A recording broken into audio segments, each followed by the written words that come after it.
Monsieur le Président, bonsoir. Bonsoir. Bonsoir à toutes et à tous.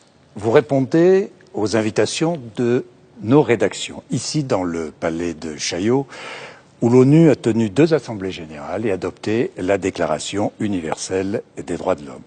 Aucune question ne sera éludée. Aucune n'est connue de vous. Ce rendez-vous exceptionnel, par la durée 2 heures, au moins 2 heures, dans ce lieu neutre, va permettre aux Français d'obtenir vos réponses sur les sujets qui les concernent. De nombreux Français doutent de vous, de vos choix, perdent patience. Ne seriez-vous qu'un illusionniste surgi au cœur de l'histoire? Où allez-vous? Où nous conduisez-vous? Dans la nuit de vendredi à samedi, vous avez donné l'ordre à nos armées de détruire un centre d'études et de recherche scientifique soupçonné de produire des armes chimiques à Barzeh. C'est un centre situé au nord-ouest de Damas, dans la grande banlieue de Damas. Ma première question sera simple. Pouvez-vous ce soir nous apporter les preuves que l'action a été efficace et que des armes chimiques ont été effectivement détruites?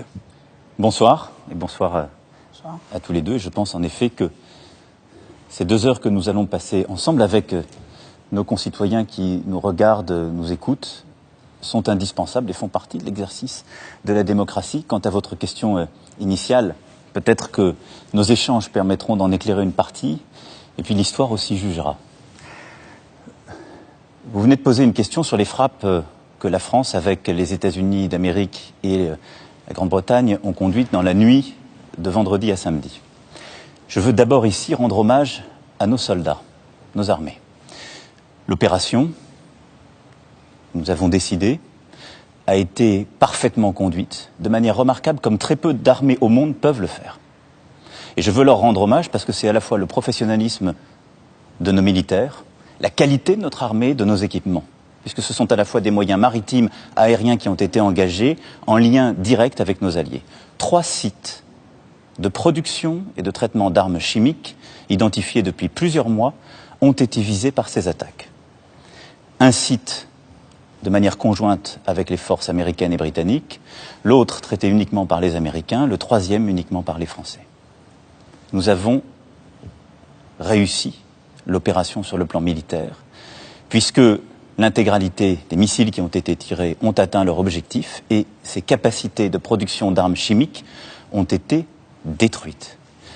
Au dire des autorités à la fois syriennes et russes, il n'y a aucune victime de leur côté. C'est exactement ce que nous voulions faire.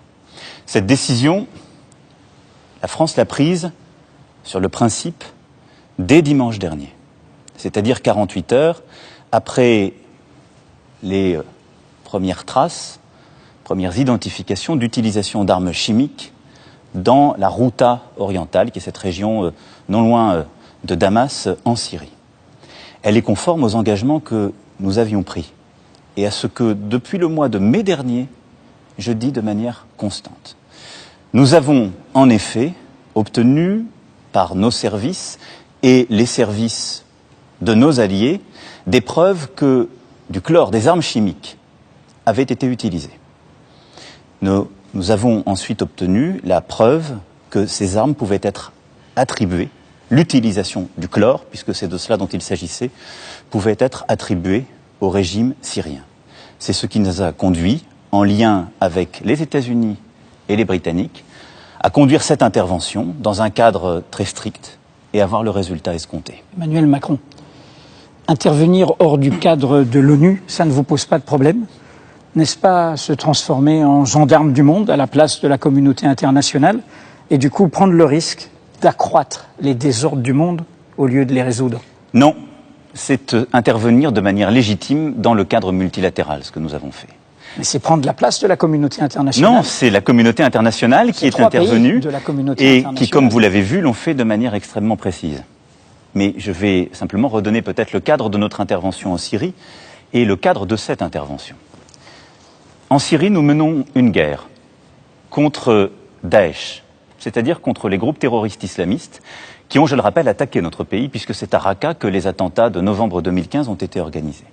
Nous le faisons dans le cadre d'une coalition internationale. C'est notre priorité Cela reste notre unique engagement militaire en Syrie. Nous avons ensuite une action diplomatique que nous menons depuis le début de ce conflit pour veiller à ce que le droit international humanitaire soit respecté. Le régime de Bachar el-Assad, lui, a un ennemi qui est son peuple et se bat contre ses propres rebelles. J'ai constamment dit, depuis que je suis président de la République, que nous ne pourrions pas laisser tout et n'importe quoi se faire. Le régime de Bachar el-Assad lui-même a déclaré en septembre 2013 se conformer au droit international et une résolution des Nations Unies a été prise qui prévoit l'interdiction des armes chimiques. À l'époque, il y avait des garants, justement, qui étaient les États-Unis et la Russie de cet accord de 2013. Je vous le confirme. Pour la destruction, la neutralisation des armes chimiques. Et il n'a pas été respecté. Et donc, qu'est-ce qui s'est fait les États-Unis qui étaient garants tout autant que la Russie? Mais vous savez très bien que la résolution de septembre 2013 intervient après que la ligne rouge, oui, bien sûr, donnée par les États-Unis elles-mêmes et suivie par la France et la Grande-Bretagne, n'ait eu aucun effet. Et donc, ce que je veux vous dire très précisément, c'est qu'il y a une résolution, dite 21-18, de septembre 2013, qui rappelle ce que les traités internationaux, par ailleurs, ont construit, l'interdiction d'utilisation d'armes chimiques, qui prévoit d'ailleurs l'usage de la force si elle n'était pas respectée. Il y a ensuite eu un blocage constant des Russes pour qu'elle soit appliquée. Les Russes ont, en novembre 2017, bloqué le mécanisme d'attribution de l'Organisation internationale de lutte contre les armes chimiques, ne permettant plus à la communauté internationale de s'organiser. Ils l'ont impuissanté.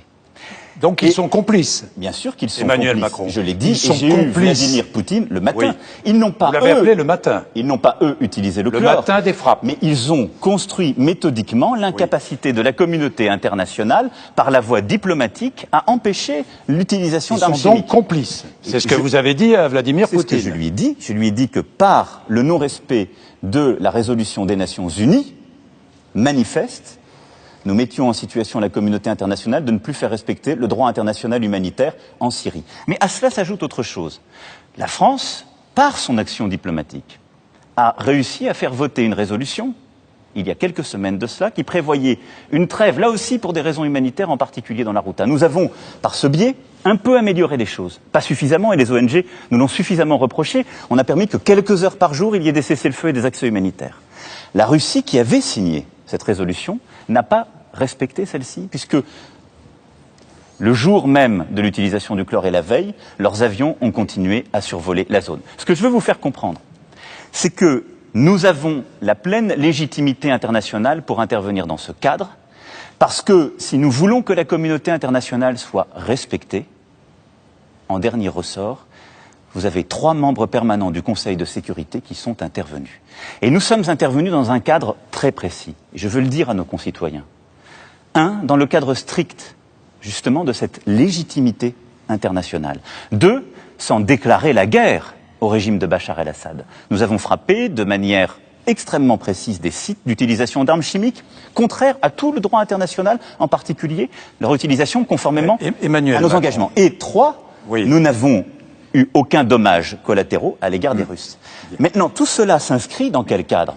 Une démarche qui est prioritairement la lutte contre Daesh. Alors, j'ai une question. Ce cadre, ce travail international et humanitaire, et ensuite la nécessité de construire une solution politique. Alors, j'allais vous poser la question. Et à ce titre, cette intervention est essentielle. Là, j'ai une question très claire à vous poser, Emmanuel Macron. Comment pouvez-vous être convaincu qu'on obtient la paix par un acte de guerre ? Alors là, j'aimerais comprendre. On obtiendra un acte de guerre. Jean-Jacques Bourdin, on n'obtient pas la paix en faisant des bombardements. Vous m'avez d'ailleurs constamment entendu condamner des interventions de type néoconservatrice qui consistent à se substituer à la souveraineté des peuples. La France, comme ses alliés, n'ont pas déclaré la guerre au régime de Bachar el-Assad. Nous avons simplement œuvré pour que le droit international, pour que les résolutions du Conseil de sécurité ne soient plus lettres mortes. Écoutez, on ne peut pas être constamment dans une situation, d'ailleurs, vous-même, en tant que journaliste, nos ONG, légitimement, reprochent l'impuissance des États. Mais je vous pose, c'est de la puissance que d'aller bombarder une heure un centre où on ne sait même pas s'il se trouve des armes chimiques. Je vous rassure, on le sait. On le sait. On le sait. Sinon, on n'aurait pas frapper justement ces trois centres. Mais ce que je veux vous dire par là, c'est se mettre en capacité de faire respecter le droit international. Oui. C'est se mettre en capacité de dire les démocraties et la communauté internationale ne sont pas du côté du faible. Par contre, en aucun cas, ça n'est suffisant pour construire la paix. Justement. Par contre, non mais je voudrais juste terminer pour répondre très précisément à votre question. Je voulais relancer là-dessus. La construction de la paix, elle existe si vous ne laissez pas la main de la Syrie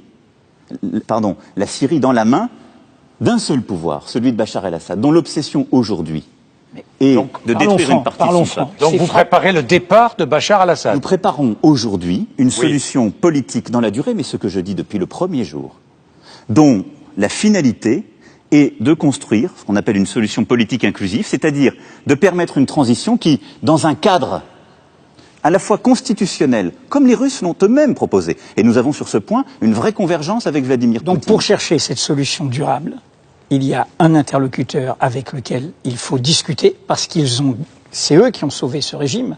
C'est à la fois la Russie et l'Iran.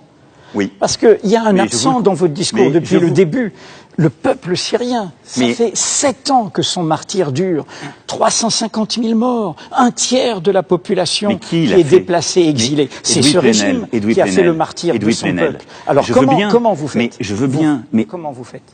Vous savez, de là où je suis, on ne peut pas se contenter de donner des leçons de morale depuis Paris. Ce ne sont pas des leçons de morale. Si, parce que dire il y a un martyr qui est le peuple syrien, et considérer que être du côté de la communauté internationale, c'est le regarder se faire gazer, c'est voir les images que nous avons vues sans rien faire. Ça, c'est quelque chose que je n'accepte pas. Et d'ailleurs, ça n'a jamais été le sens du droit international et de l'engagement de la France. Il va bien falloir que vous discutiez avec les soutiens de ce régime. C'est ce que je voulais dire, avec la Russie et l'Iran. La France est le pays qui, durant ces derniers mois, a été le plus actif sur le plan diplomatique et humanitaire. Le plus actif. Regardez toutes les démarches sur le plan onusien comme ailleurs. Nous étions arrivés à un moment où cette frappe était indispensable pour pouvoir redonner de la crédibilité à la parole de notre communauté. Maintenant, vous avez parfaitement raison, je le dis depuis le début, je l'ai dit à la tribune des Nations Unies en septembre dernier, pour construire cette solution durable de la Syrie, il nous faut parler avec l'Iran, la Russie et la Turquie. L'Iran parce qu'ils sont présents sur le territoire et ont une visée hégémonique sur le territoire syrien, il ne faut pas se tromper, avec leurs milices pro-chiites. La Russie parce qu'elle est présente militairement et qu'elle a soutenu le régime de Bachar el-Assad. Parce qu'elle occupe le terrain. Une partie du terrain. Sur le plan théâtre d'opération au sol, beaucoup moins que l'Iran. Mais elle est là. Elle est là. Et vous aurez noté que depuis le début de mon quinquennat, je parle de manière constante avec Vladimir Poutine. Alors justement. Et je suis sur ce plan. J'ai deux questions. Mais je voudrais simplement insister sur un point. Je suis d'une constance extrême. En mai dernier, quand Vladimir Poutine se rend à Paris, je dis à Versailles, notre ennemi est Daesh. Nous devons construire une solution durable en Syrie pour le peuple syrien et le sortir de cette que vous dit-il? Et nous avons une ligne rouge claire, l'utilisation d'armes chimiques. Que vous dit-il? Il dit oui, et je vous renvoie à l'interview qu'il donne le lendemain chez un de vos confrères, au Figaro, où il dit « Le président de la République française a raison, et si l'arme chimique était utilisée, il faudrait que la communauté internationale y réponde avec force. » Donc l'incohérence... Donc il vous a donné l'autorisation lorsque vous l'avez eu vendredi, enfin l'autorisation. Qu'est-ce qu'il vous a dit? D'abord, je ne fais pas partie de ceux qui considèrent qu'au-delà de ce qu'on doit dire, on répète les conversations entre dirigeants, mais de manière très simple. Oui, mais nous avons besoin de la vérité. Mais je vous donne la vérité. Sur cette affaire. Mais sur toutes les affaires, il faut la vérité. Oui. Donc, il a pour partie nié, comme il le fait depuis le début. Mais ce que je veux vous dire, et vous avez raison... à Saint-Pétersbourg au mois de mai, pour le Forum économique. Je serai à Saint-Pétersbourg au mois de mai, bien sûr. J'ai une question. Parce que je considère que la France, dans cette affaire, la France, elle mène de manière constante cette politique. Nous parlons avec tout le monde parce que c'est la condition, vous avez parfaitement raison, pour construire la paix. Alors justement... Ensuite, la France agit en tant que membre permanent du Conseil de sécurité. Et avec ses alliés, elle doit se mettre en situation de faire 3 sur 5. C'est une majorité, vous l'aurez noté, et vous aurez noté que la Chine a parfois pris ses décisions. Il y a un allié encombrant dans ce paysage. Donald Trump, il se moque bien du sort du peuple syrien. Sa cible, c'est l'Iran. C'est l'accord sur le nucléaire iranien qu'il veut faire tomber. Alors, comment vous faites pour ne pas vous trouver dans une situation où vous allez être pris dans la surenchère guerrière de cette obsession anti-iranienne qui est celle des États-Unis, de Trump, des dirigeants actuels de l'État d'Israël et de l'Arabie Saoudite, dont vous avez reçu le prince la semaine dernière. Comment faire pour ne pas, bien sûr, vous dites la France, mais pour ne pas être pris au piège? Eh bien, la France mène, dans ce cadre-là, sa ligne, ce qui est, je crois, sa force historique, c'est-à-dire à la fois son indépendance, cette voix un peu particulière qui est la nôtre, et elle discute et elle convainc. Vous parlez de l'Arabie Saoudite. J'ai eu avec le prince héritier un dialogue de vérité, ce qui nous a permis d'obtenir l'organisation d'une conférence humanitaire sur le Yémen, qui était très loin d'être acquise dans les prochaines semaines. Nous avons l'intention d'en reparler. Mais on en reparlera. Bien, mais je veux revenir sur la Syrie de manière très précise. Oui. Et sur l'escalade, je l'ai dit dès le début. Vous m'avez entendu constamment dire que la stabilité du pays était essentielle. D'ailleurs, vous voyez que les réactions des Syriens, des Iraniens comme des Russes condamnent, mais ne vont pas vers de la surenchère. Parce que l'opération a été parfaitement menée par nos militaires et qu'elle s'inscrit dans ce cadre que nous avons défini. Oui, mais je voudrais vous faire noter une chose. Mais je voudrais vous faire noter une chose par rapport à la question d'Edoui Plenel sur les États-Unis. Oui. Il y a 10 jours, le président Trump disait les États-Unis d'Amérique ont vocation à se désengager de la Syrie. Nous l'avons convaincu qu'il était nécessaire d'y rester. Et je crois que sur le plan diplomatique, au-delà de ce qui s'est passé, de ces 3 frappes, qui sont un élément, et pour moi, c'est pas le plus important de ce qui se passe en Syrie, justement, je vous rassure, nous l'avons convaincu qu'il fallait rester dans la durée. La deuxième chose, nous avons aussi convaincu qu'il fallait limiter ces frappes aux armes chimiques, alors qu'il y a eu des emballements médiatiques par voie de tweets qui ne vous ont pas échappé. Et donc je pense que nous avons réussi par ce dialogue à tenir le fil. Moi, ma priorité en Syrie, c'est de pouvoir construire la paix. Et un autre intérêt diplomatique de ce que nous avons fait, c'est que nous avons réacquis de la crédibilité à l'égard des Russes et divisé le camp d'Astana. Vous parlez de sur ce point. Les Russes, regardez l'histoire des dernières années.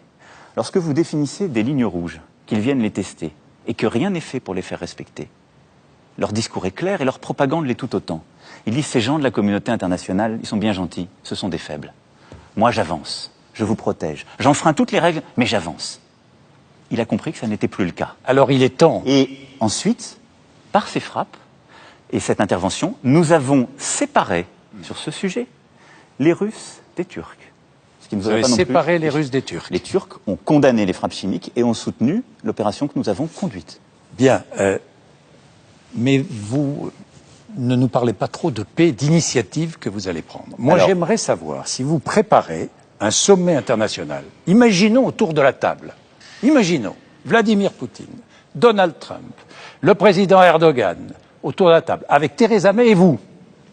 Vous avez songé à cela? Bien sûr, mais vous savez, s'il n'y avait pas eu l'utilisation des armes chimiques et l'intensification des conflits dans la Ghouta orientale, qui a été en infraction profonde avec la résolution que nous avons obtenue des Russes il y a quelques semaines, la résolution 2409, j'avais prévu de me rendre en Turquie et de rencontrer le président Poutine, le président Erdogan et le président Rouhani. Donc je suis dans cette démarche, mais ils se sont eux-mêmes mis en infraction pendant... Vous allez reprendre cette démarche? Je vais la reprendre. L'initiative? C'est le sens d'ailleurs de ce que nous avons appelé le small group, le petit groupe d'initiative que le ministre des Affaires étrangères réunira cette semaine, où il y a plusieurs puissances de la région, la Jordanie, l'Arabie Saoudite, travaillons avec les États-Unis, la Grande-Bretagne. Toujours l'Arabie Saoudite, la Turquie, l'islam sunnite. Vous allez mettre autour de la table l'islam sunnite et l'islam chiite. C'est l'objectif qui est le mien. C'est l'objectif. Depuis le début, vous voyez que la France a un rôle dans cette communauté internationale. C'est de continuer à parler avec tout le monde et d'être en désaccord avec les États-Unis sur l'abandon du traité nucléaire avec l'Iran de juillet 2015. Donc, je continuerai à mener ce travail. Nous avons d'ores et déjà mis en place un groupe qui est le seul groupe alternatif au processus dit d'Astana, où vous n'avez autour de la table que les Turcs, les Russes et les Iraniens. Une ultime question. Et donc, je veux juste vous dire, on va réunir au niveau des ministres cela, et moi, mon objectif, c'est de pouvoir au moins convaincre les Russes et les Turcs de venir autour de cette table de négociation. Vous allez devoir nous démontrer que l'acte de guerre, votre acte de guerre, va conduire à la paix. Il va falloir le démontrer dans les semaines et dans les mois qui viennent. Vous savez, on peut décider de mener ce jeu avec notre propre opinion. Ça n'est pas un acte de guerre qui a été fait. Non, mais je veux dire, il ne faut pas... Qui mène le jeu avec son opinion? Non, il ne faut pas. Ce que je veux dire par là, c'est que vous avez des États propagandistes autour de la table. En Russie, en Iran, en Syrie, partout ailleurs. Qui parfois d'ailleurs font leur propre propagande dans nos pays. Les États-Unis aussi, hein? Oui, mais tout à fait. Mais il y a, je dis par là qu'il s'agit ni de faire de la propagande, ni de faire de la contre-propagande, mais d'utiliser les bons mots. Quand on a un acte de guerre, on dit « je déclare la guerre à quelqu'un ». Est-ce que vous m'avez entendu dire, ou est-ce que vous avez entendu dire, les Alliés, nous déclarons la guerre à Bachar el-Assad? Non. C'est d'ailleurs la grande différence avec ce qui a pu être conduit en Libye ou en Irak, jadis et naguère.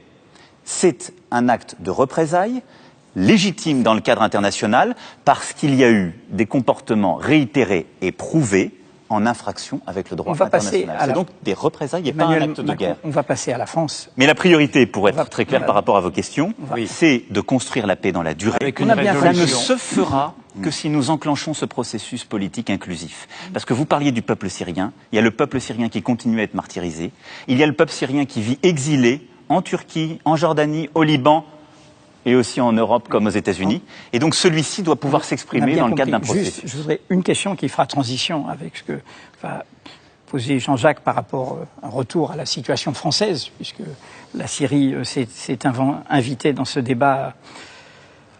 Il y a un problème, j'emploie pas le mot guerre, il y a un problème démocratique en France dès que les armes parlent. Vous êtes seul à décider. Le Parlement va débattre sans vote, il est juste informé. Il n'a aucun véritable contrôle sur ce que vous faites en notre nom. Est-ce que vous trouvez cela normal, cet archaïsme d'un pouvoir solitaire et absolu quand il s'agit de ces questions-là? Vous savez, d'abord, je ne parlerai pas d'un pouvoir solitaire. Je parlerai d'une responsabilité, celle du chef des armées, qui est définie par notre Constitution. Pas moi qui l'ai décidé, c'est notre Constitution. Et cette Constitution, elle a été votée par le peuple français. Ça peut vous déplaire, mais c'est le cas. Et donc, cette Constitution, elle prévoit qu'il y a un chef des armées, il ne décide pas seul. Il a un chef d'état-major particulier, Ma question porte ministre sur le contrôle. des armées. Vous avez compris. Oui, mais de par l'élection présidentielle, dans le mandat qui est donné démocratiquement par le peuple au président de la République, il y a ce mandat de chef des armées. Oui, nous savons ça. Mais nous connaissons la Constitution. Mais la question, c'est la question du contrôle. Donc, il y a eu des aventures. Mais la question que vous posez, c'est celle de notre Constitution. Non, c'est celle du pouvoir du Parlement. Mais le pouvoir du Parlement, cher Edoui Plenel, il est défini par notre Constitution. Et donc notre Constitution prévoit à l'article 35 alinéa 2 cette information. Nous avons souhaité aller au-delà et un débat sera organisé lundi à 17h. Mais on ne va pas changer de Constitution parce qu'elle ne vous plaît pas. Si elle ne vous plaît pas, vous pouvez proposer de la changer et vous présenter devant le peuple pour la changer. C'est ça la souveraineté du peuple. Ça n'est pas dire « moi elle me plaît pas » ou « elle me paraît archaïque ». Il y en avait d'autres pour changer la Constitution dans la campagne présidentielle. Ils ne l'ont pas gagnée. J'ai été très clair, moi je propose de la réformer. C'est d'ailleurs le sens du texte qui a été soumis par le gouvernement à nos assemblées.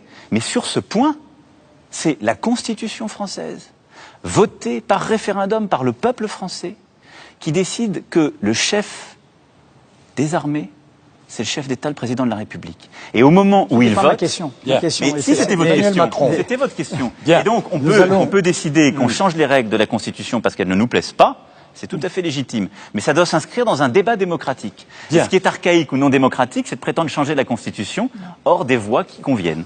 Bien. Emmanuel Macron. Parlons de ce qui se passe chez nous, en France. J'ai relevé avec Edoui, nous avons relevé 3 de vos phrases. Il n'y a pas d'argent magique. Je ne suis pas le Père Noël. La dette, on ne va pas la laisser à nos enfants. Edoui. Le 14 mai 2017, c'était votre discours d'investiture à l'Élysée. C'était un dimanche. J'aurai la volonté constante de réconcilier et de rassembler les Français. Un an a passé. Et dans tous les secteurs, les mécontentements sont là. Il n'y a pas que les cheminots, il y a les retraités, les professionnels de la santé, de la justice, de l'éducation, la jeunesse de Notre-Dame-des-Landes aux universités, les défenseurs des droits humains, on en reparlera, les associations solidaires des migrants. Tous critiquent votre façon de décider de leur sort. Pas seulement ce que vous décidez, mais la façon dont vous le faites, à leur place, autoritaire, verticale. Vous vous êtes trompé sur le nom de votre